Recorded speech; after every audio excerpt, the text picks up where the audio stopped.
So, isang mapagpalang umaga sa ating lahat. Russell, isang batang manggagamot from Oriental Mindoro. So, ito na po yung bagong labas na charms natin sa ngayon. Maliit na version po siya. Meron ako dito dati yung malaki, no? Ayan, nasa black. And then ganito yung ano niya. Halos kalahati po niya yung laki or binawas nun laki, no? So ito ay ano lang po, no, ang presyo nito nasa 600 pesos lang po siya. Kasama na po ang shipping doon. Bali nasa 500 lang po ang presyo ng charms po na ito. So paano nga po ba gamitin sa pag-cleansing ang charms po na ito, no? So halimbawa magki-cleansing po ikaw, pwede pong kumuha ka po ng isang plangga ng tubig, yung isang batya or isang balding tubig. Lagyan mo po siya ng konting asin. And then sabi ko po sa inyo, pag nakakuha kayo ng ganito sa akin, meron po siyang kasamang orasyon. Ano po? So, lagyan mo siya ng konting asin, no? Konti, kahit konting-konti lang, ilagay mo po siya dun sa tubig. Kasi nga magki-cleansing ka. Ang asin po kasi is isa po iyan sa maganda rin pong ginagamit na pang-cleansing. Panglinis siya ng masasamang iniisip ng ibang tao sa'yo. Panglinis din po siya ng masasamang iniisip mo. Sa pamamagitan po ng charms na ito, no? So, ang gawin po ninyo, kumuha po kayo ng oil dito sa kamay ninyo, no? So, habang iniikot mo siya, dinadasal mo yung orasyon. Kasi may orasyon po siya, no?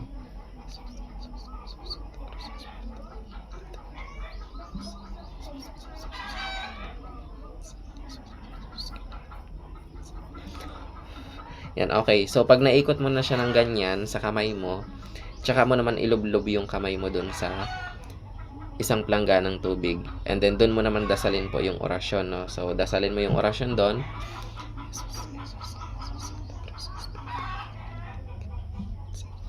Yan, tapos ganyan-ganyanin mo yung kamay mo sa tubig. Parang maghuhugas ka ng kamay mo dun sa tubig.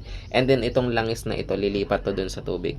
And then, yung lakas ng orasyon, papasok yun sa'yo, no? So, papasok yun sa'yo.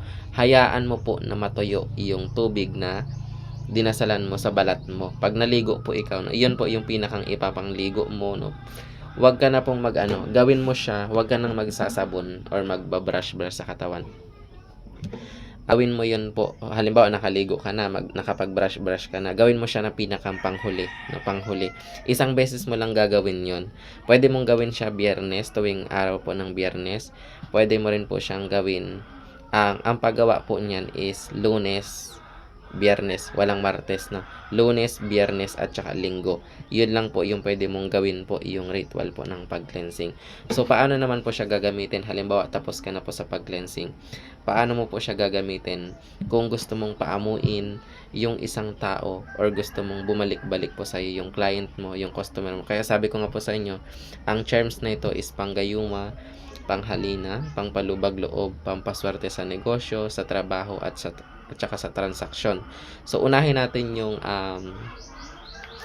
po natin yung tao na may nagugustuhan ka. Halimbawa asawa mo, ayaw mong maghanap siya ng iba. Gawin mo to na hindi pa nagluloko yung partner mo. And then gawin mo po talaga siya specific po talaga kung ano yung gusto mo. So halimbawa po gusto mong paamuin sa iyo yung asawa mo, ang gawin mo po guys, no, kuha ka lang nito sa kamay mo. Like what I said, ang pagdasal ang paggamit po ng orasyon nito is habang itong gagamitin ko para hindi maubos itong isa. Ang paggamit po ng ganitong charms, habang iniikot mo siya sa palad mo, dun po ikaw nagdadasal, no?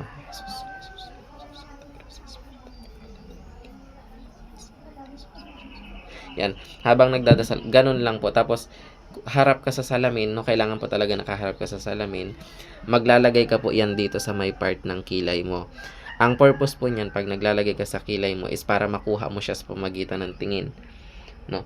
Pag natitigan mo kasi yan, nagtama po yung paningin mo at saka yung paningin niya. Pagtutugma po yung paningin yung dalawa, makukuha mo po agad yung loob niya.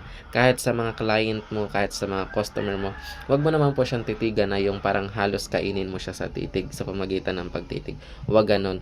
And then maglagay din po ikaw niyan dito sa ano mo, sa may liig mo. Kung kulang pa po siya, no, kung kulang pa siya, maglagay po ulit ikaw dito sa kamay mo habang nag-uorasyon ka. Ang paggamit ng orasyon, habang iniikot mo po siya dito sa kamay mo, dun ka dapat nag-uorasyon. And then ilagay mo po siya dyan, dito sa may part ng pulsuhan, kasi ito may mga pulso yan.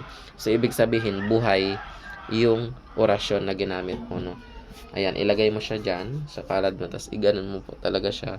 And then yung natitira po sa kamay mo, ihaplas mo siya sa buhok mo, yun, sa mukha mo, sa iig, sa damit. Kailangan po talaga maamoy po niya.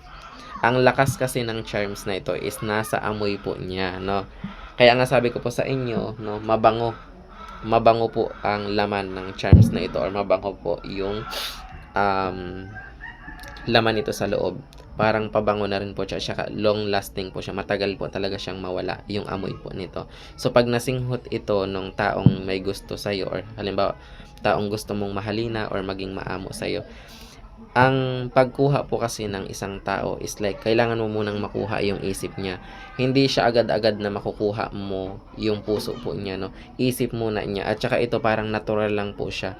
Wala siyang side effect, wala po siyang balik sa iyo. Maliban na lang po talaga kung gamitin mo po siya sa iba, no. So kung gamitin mo siya sa may asawa, nandiyan na yung karmahin ka, bahala ka po dyan. Hindi ko nakasalanan yun, no. Sabi ko po sa inyo, gamitin nyo siya sa mabuting pamamaraan. Gamitin mo siya na ikakaangat po ng life ninyo. Gamitin mo siya na ikauunlad po ninyo. At ikauunlad din ng taong ginagamitan po ninyo nito. So halimbawa is like may tindahan ka, may negosyo ka, gamitin mo siya bago ka po pupunta sa tindahan mo. Gawin mo yung sinasabi ko, mag-ikot po ikaw dyan sa kamay mo. Habang iniikot mo siya, nag-uorasyon ka. And then magpahid ka na po dito sa buhok. Mula ulo hanggang paa, magpahid po ikaw niyan. And then ganun din po pag may ka-transaction ka. Same thing lang din sa paglagay. Kung may kakausapin ka, may pupuntahan ka, makikipag-deal po ikaw, nagbebenta ka ng lupa or something na ang business mo is like nakikipag-usap ka. Like katulad ko, no. So sa akin po kasi yan din ang gamit po ko para kahit papaano makukuha ko po yung loob ng mga tao na kumukuha sa akin ng gamit. And then mapapansin niyo po, ang sinisale ko po dito is yung nakakatulong sa akin. Nakakatulong kayo sa akin, nakakatulong din po ako sa inyo. And then I'm sure po na malaki po ang tulong nito sa inyo, no. Kung halimbawa po may tao na galit po sa iyo, same thing lang din po ng paggamit niyan. Anytime na gamitin mo po ito, walang problema doon, no. Kahit anong oras, kahit anong ano. Yung pagdasal naman po sa orasyon nito, kahit pa yan ay oras-orasin mo ng pagdasal, mas maganda, no. Yung orasyon kasi nito, like guys, is like pampaamo po talaga siya. Pampaamo, panghalina, makukuha mo agad yung loob ng isang tao. Kahit nga po taong galit na galit, pagkaharap mo po siya, pag nakapaglagay ka nito sa balat mo, sa katawan mo, talagang matutunaw po ang galit niyan. Wala siyang magagawa sa harapan mo, trust me po. Sa dami na po nang kumuha sa akin ng ganito, no, sa dami na nang nilabas ko ganito, no. Parang nasa 50 plus na siguro yung nilabas kong ganito na naubos na nung nakaraang taon. Yung ganito po kasi nasa 1.5 po siya. And then ito po is nasa 600. Bali 500 po siya, yung 100 pesos is para po yun sa shipping. Same lang po sila ng sinasabi, no. And then kung mapapansin niyo po yung mga feedback ko diyan, no, yung mga feedback ko about po sa charms ko, sa mga gamit ko is talagang effective po siya para sa kanila. And then hindi ko lang po alam sa iba, no, kasi yung iba naman pa nag-order sa akin, hindi sila nagpi-feedback. Pero yung iba po talaga nagpi-feedback po sila. Karamihan po nang nag-order sa akin, ang feedback po nila is maganda. Lalo na po pagdating sa medallion, pagdating po sa charms, sa mga pampaswerte ko, sa mga healing oil ko, sa mga healing water ko. Maganda po lahat ang feedback po nila sa akin. And then so kung may tanong po kayo about po dito sa charms ko, about po dito sa pangpaamo, no, kung meron man akong kulang sa sinabi ko, pwede po kayong magtanong sa akin sa Messenger, pero wag po sana kayong magtampo kung hindi ko kayo agad ma-replyan kasi napaka-busy ko po, no. Ang dami pong nakapila sa Messenger ko. Yung iba nga, no, nakapag-send na pala sila ng payment, sabihin nila is kakarmahin ka. Yun po, baga namang ako lang mag-isa, tapos hindi ko pa naiitaas yung mga message ninyo, hindi ko nababasa isa-isa, no. Akala po niya na scam na, no, dahil hindi nga agad ako nakapag-reply sa mga message nila. So binabalikan ko po yan pag may free time po ako. So nilista ko po sila lang ngayon, no. Yung mga may order, ni-ready ko na po sila para kahit paano wala po tayong hindi sila mag-isip na baka ma-scam po sila. So ito, malakas na po siya pagdating po sa pangpaamo, sa panghalina, panggayuma, pampalubag loob, pampaswerte po sa trabaho, sa transaksyon. Kung yung katrabaho mo kinaiinggitan ka, kung nagagalit sa yung biyanan mo, yung asawa mo, yung anak mo na suwail, pwede mo siyang gamitin. Kahit kanino guys, wala siyang limit, no? Hindi na rin po siya mawawala ng bisa kahit saan mo po siya dalhin, sa patay, sa burol, sa sementeryo, sa simbahan, sa hospital. Wala po ditong bawal sa CR. Yeah, wala siyang bawal, no? So, ang gawin nyo na lang po guys, pag naubusan po siya ng laman, pwede pong mag-order kayo ng ganito, no? Lavender oak mousse po siya, scented oil. Meron po nito sa Shopee, meron nito sa Watson. Makakabili kayo nito sa Watson, ganyan. Screenshot nyo na lang po siya, no? And then, yun po yung nilalagay dito. Kasi hindi mo siya pwedeng lagyan po ng ibang laman. Hindi mo siya pwedeng lagyan or kahit anong langis. No, hindi pwede yun. Kailangan po talaga ang ilagay mo po dito is hindi rin pwede ang pabango, hindi mo siya pwedeng palitan ng pabango. Talagang scented oil, mabangong langis po talaga siya kasi mas mabango po ito sa pabango yung laman po niya. Kasi ito po pag dumating sa inyo, kahit singhutin niyo po siya, nakaka-relax po siya ng mind, nakaka-relax po siya ng pag-iisip. Kahit nga po stress na stress ka, ang gawin mo ganyan, no? And then pag sininghot mo talaga siya, papasok po sa ilong mo hanggang sa isip mo. Manunuot po talaga yung amoy niyan.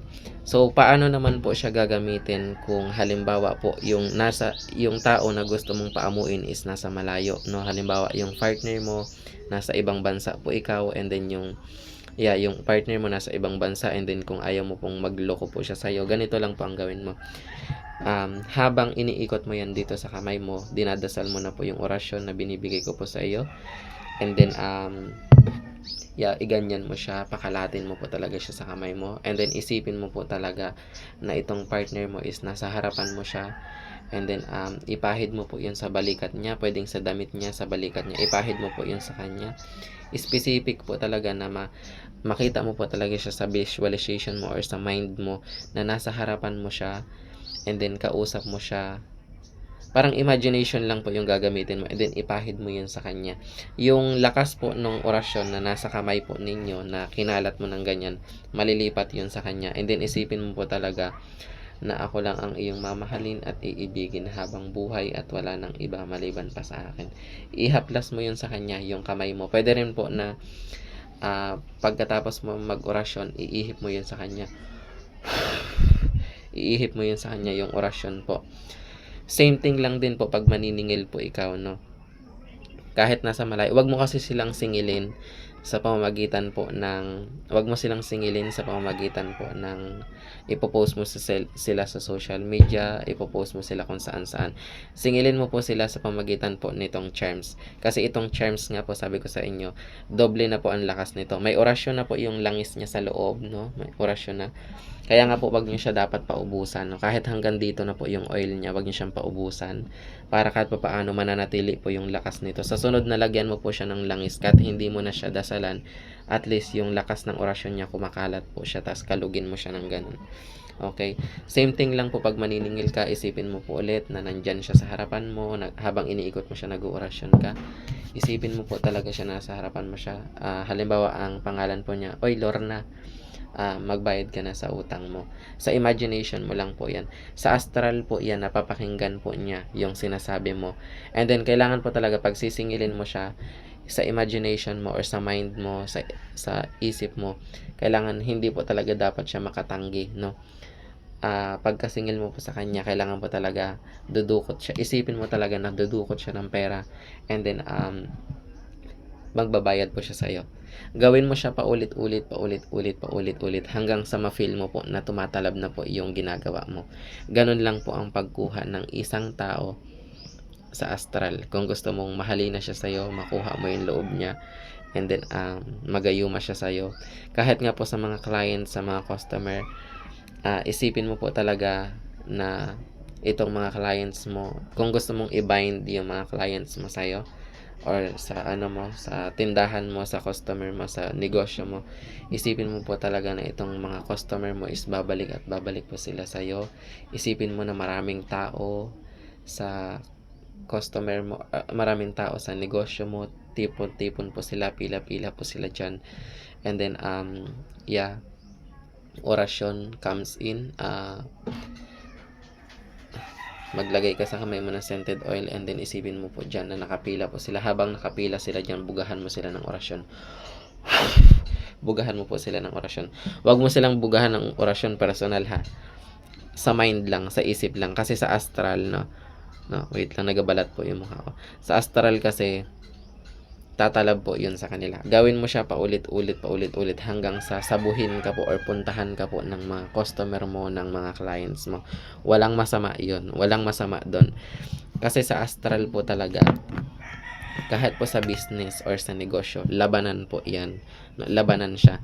Kaya nga po sabi ko sa inyo, kahit bata po ako, kaya kong makipagsabayan po sa ibang antingero or sabi natin sa ibang mga manggagamot or sikat na manggagamot.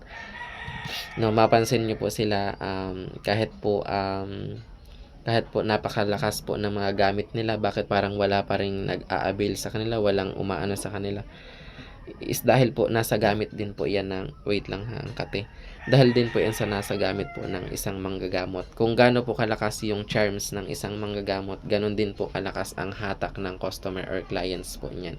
No, mula nga po nung dumating sa akin yung dahon po ng sinukuan para sa pera or tigal po para sa pera, katulad po nito, no, talagang bigla pong boom, no, biglang nag-boom po yung aking biglang nag-boom yung mga followers ko, yung mga uma-avail po sa akin ng mga gamit ko, dahil na rin po siya sa lakas po ng charms or ng sinukuan ko. Sabi ko nga po sa inyo, meron din po akong gamit na ganyan. Ayan po siya, no. And then, yun, no. So, ganun po ang paggamit ng mga gamit ko. Kung may tanong pa po kayo about po dyan, no. So, kung yung jowa mo, gusto mo pong maging maamo siya sa'yo, isipin ka po niya lagi. Gawin mo po yung sinasabi ko po sa inyo. And then, ito po talaga, kung gusto mong magiging kaakit-akit ka po sa paningin po ng ibang tao, gawin mo po yung ritual na ginagawa ko po or tinuturo ko po sa inyo sa tubig, cleansing sa tubig. Yung orasyon po nito, pwede mo siyang iihip sa inumin sa tubig, and then pwede kang uminom. Paltan mo lang siya ng kahilingan. Pagdating po sa kahilingan kasi, pag dito, pagkatapos halimbawa ng dasal, ang kahilingan kasi nakalagay doon, lahat ng tao ay maging maamo at mabait sa akin. 3 times po yon. And then, pagdating naman sa gusto mong magiging kaakit-akit ka, maakit, magayuma, mahalina, maging maamo at mabait ang lahat ng tao sa akin, babae man o lalaki, matanda man o bata, lalong-lalo na po ang taong aking nagugustuhan o natitipuhan. Yun ang idugtong mo dun sa dasal, sa karugtong. Halimbawa, dasal, tapos may kahilingan. Sa kahilingan, yun po ang ilagay mo. Wala pong masama doon kung gamitin mo po yun. Kung gusto mong magiging kaakit-akit po talaga ikaw sa paningin ng ibang tao, gawin mo po yung tinuturo ko sa'yo. Yun, orasyon na yun, pwede mo siyang ihip sa tubig, and then yun po yung inumin mo. Pwede mo rin po siyang dasalin sa tubig na ipapaligo mo, and then hayaan mo pong matuyo yung tubig na pinaligo mo sa katawan mo na may scented oil. Sabi ko nga sa inyo, tinuro ko na sa inyo kung paano nyo po gagamitin yon. Pwede rin po iyon na habang naglalagay ka po nito sa katawan mo, humarap ka po sa salamin, and then isipin mo po talaga na magiging kaakit-akit po ikaw, or sabihin mo talaga in your mouth, no, sa bibig mo, na maging maakit, magayo, mamahalin, na maging maamo ang lahat ng tao sa akin, habang nakatitig ka sa mata mo sa salamin. No, kailangan kasi yung mata mo at saka yung mata mo dun sa salamin magtugma po 'yon. And then doon pa lang po papasok po sa iyo yung lakas ng charms ko, doon pa lang papasok sa iyo yung lakas po ng orasyon ko. And then ganun lang po. Same thing lang din po sa lahat ng mga naka-order sa akin ito. Sa lahat po na naka-order sa akin ng ganito, no. Same thing lang din po ng paggamit po 'yan. Wala pong limit 'yan.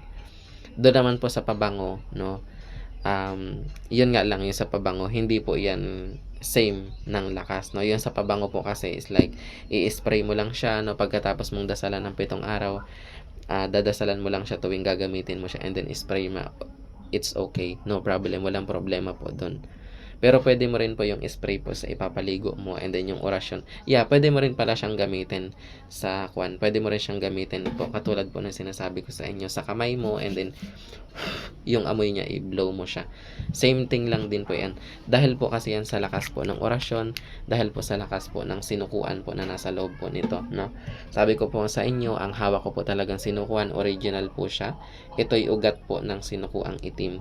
And then, kung bakit nagiging maamo po yung tao sa inyo pag meron kayong ganito, dahil po yan sa lakas ng orasyon at lakas po ng sinukuan na pinagsama.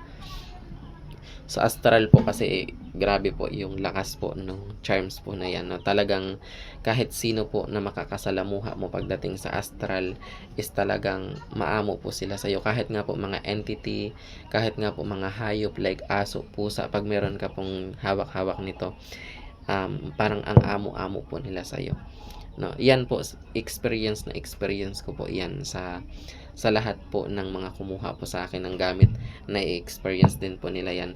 Kaya nga po nagkakaroon ako ng idea kung paano po lumalakas, or kung paano po, kasi hindi ko rin kabisado yung lakas nito. Marami pa siyang kakayanan na hindi ko pa po rin alam, and then ang nakaka-experience lang po nun is yung mga clients ko, dahil po sa mga feedback nila na iipagdugtong-dugtong ko po yung lakas po ng charms ko. So yun lamang po, and maraming salamat sa lahat po ng gustong mag-order sa akin ng charms po na ito. PM nyo na lang po ako directly. Diretso na po kayo sa messenger ko. Wag na po kayong magtanong kung how much po siya, kasi sinabi ko na po ito, 600.